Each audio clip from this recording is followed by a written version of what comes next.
Discuss the situation in Darfur, I am joined by the region's governor and leader of the Sudanese Liberation Movement MM faction, Governor Mini Arko Minawi. Thank you very much for joining us on the program, Governor. UN experts have concluded that the Rapid Support Forces committed acts that bore hallmarks of genocide against the Fur and Zaghawa communities in Al Fasher. As the de jure governor of Darfur, what authority and practical resources do you currently have to protect civilians? Yes, we appreciate that report and also that position. It is really, although it's late, it become late, but this is the really situation that's happened by the Rapid Support Forces. They killed many, not only Zaghawa, but all the African indigenous, those in Sudan, especially in Darfur, they've been killed and also targeted intentionally by segregating the people from the others, and they kill a lot of people, and it was a genocide, really genocide, and still this genocide is going on. So the humanitarian situation is there, really there, and that is the humanity, and that is why it is not my responsibility as alone as the governor, but it is the international responsibility and the government of Sudan's responsibility, including the African Union also has to take the step in order to stop this kind of the crimes in Africa. And well, you say that it's also a part of the responsibility, it belongs to the international community. You're currently here with us in Paris. You've been meeting throughout the week with French parliamentarians. What kind of help are you looking for? Really, it was a good meeting we had, and it was a good, productive conference we had.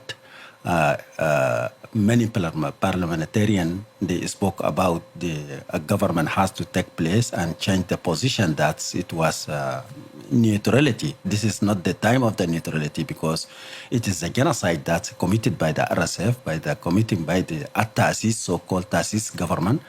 And that is why the humanitarian and the humanity should be a take step toward stopping this kind of the crimes. And also yesterday I had a good meeting with the many different people from the different constituencies, and those some of the elites and some of the intellectual. We had this meeting. It is going, the understanding of the situation in Sudan is going to grow toward the international community recruit for stopping this kind of the atrocities.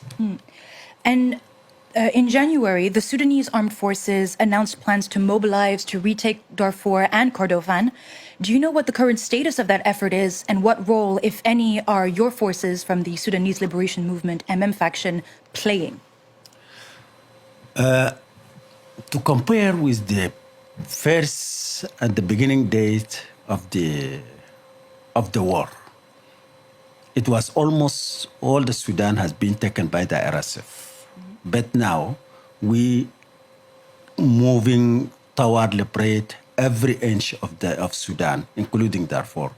From Kordofan, we are going to west, and also many areas in Darfur right now under the hands of the government, and we are moving toward to liberate every city that has been captured by the RSF. And in 2024, you said the conflict in Sudan cannot be resolved through military means, and you recently called for a comprehensive Sudanese-to-Sudanese dialogue. However, considering the involvement of foreign influences such as the UAE, despite their claims to the contrary, what would that process look like in practical terms? Yes, still I believe that the insurgencies is not the way to solve the problem. Any violence should not be the way to solve the problem. But unfortunately, the RSF has no willingness to stop the war, and even they are ordering by the RSF, by the United Arab Emirates. They are pushing them, and they are also playing and lobbying internationally and diplomatically. They been protected by the United Arab Emirates, and that's why if to stop the war or to negotiate to the RSF is need to negotiate firstly with the United Arab Emirates, and they have to be set away from the supporting the RSF, and then as Sudanese people they have to return back to their own country under the shadow of the peace. And who would be? You say we need to. There would need to be negotiations with the UAE directly. Who would lead these discussions? Who for peace in Sudan? Who would be leading this? And how would it differ from previously, unfortunately, failed negotiations?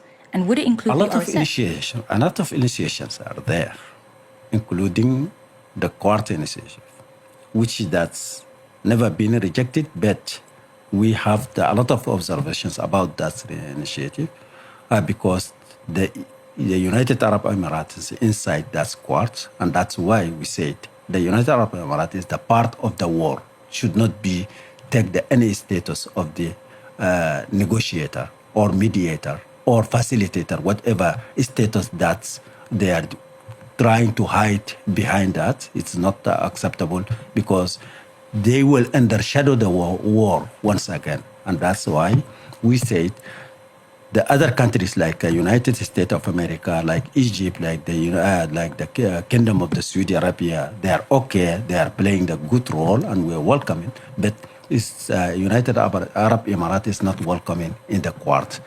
But any initiative we grabbed any opportunity from the one opportunity from the 100